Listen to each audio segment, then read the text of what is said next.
আমরা এখন 2023 সালে ময়মনসিংহ বোর্ডের ভেক্টরে যে কোশ্চেন আছে এটা দেখতেছি।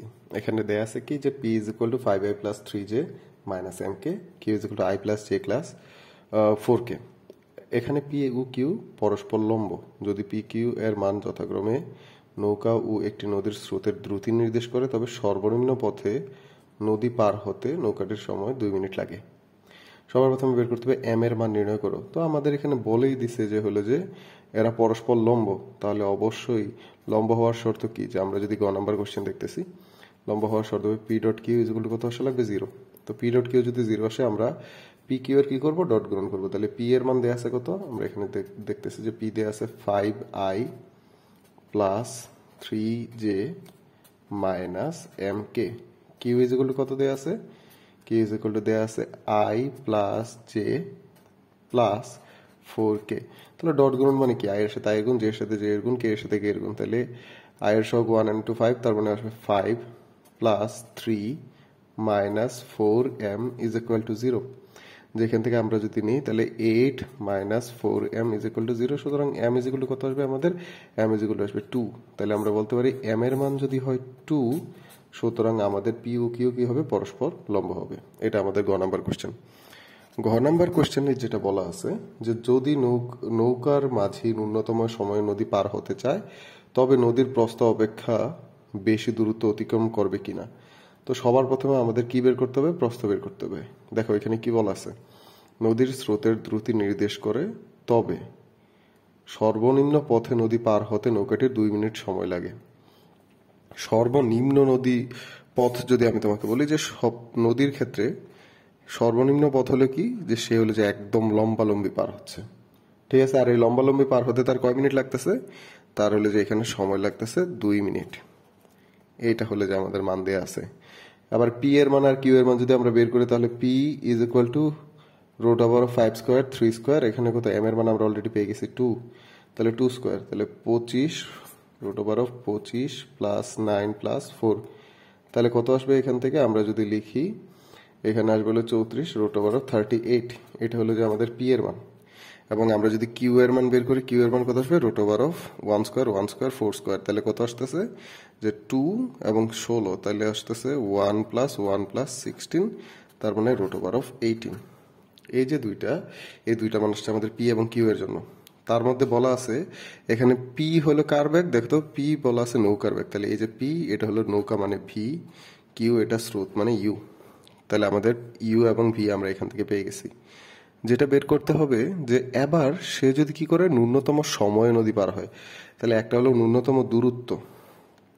তো ন্যূনতম দূরত্ব যদি বলে, ন্যূনতম দূরত্ব তার মানে ডি হবে আমাদের, ডি পথে সে নদী পার হচ্ছে। আর যদি বলে ন্যূনতম সময়, তাহলে কি হবে, ন্যূনতম সময় বললে আমাদের যেটা মনে রাখতে হবে, এখানে টি হবে মিনিমাম। আর টি মিনিমামের শর্ত আমরা কি জানি, ডি ডিভাইডেড বাই ভি, এটা হওয়াই লাগবে।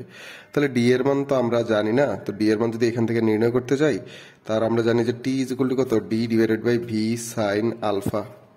তাহলে এখান থেকে যদি আমরা হলে যে বের করতে যাই যে ন্যূনতম সময় পার হচ্ছে, তো অবশ্যই হলো যে তার যে আমাদের থিটার মান এটা দেয়া আছে কয় ডিগ্রি, যে থিটার মান এটা দেয়া আছে tan থিটা দিয়ে আমরা পাবো যে থিটার মান হলো যে 90 ডিগ্রি। ওইখান থেকে আমরা হলো যে আলফা বের করতে পারবো, আলফার মান হবে cos inverse minus U divided by V. তাহলে ইউ এর মান আর ভি এর মান আমরা এখানে জানি, রুট ওভার অফ 18 আর একটা হতো রুট ওভার অফ 38। তাহলে এখান থেকে আমরা কার মান পেয়ে যাবো, আলফার মান। এই আলফার মান আমরা এখানে বসাবো। এবং সময়ের মান দেখো, যে সময় বলা আছে কয় মিনিট লাগে, যে সময় বলা আছে এখানে 2 মিনিট লাগে। তাহলে এখান থেকে আমরা লিখতে পারবো ন্যূনতম দূরত্ব ডি ইজ ইকুয়াল টু কত হবে, ডি ইজ ইকুয়াল টু হবে আমাদের V sine alpha into T. এই ভি এর মানটা আমরা পেয়ে গেছি রুট ওভার অফ 38।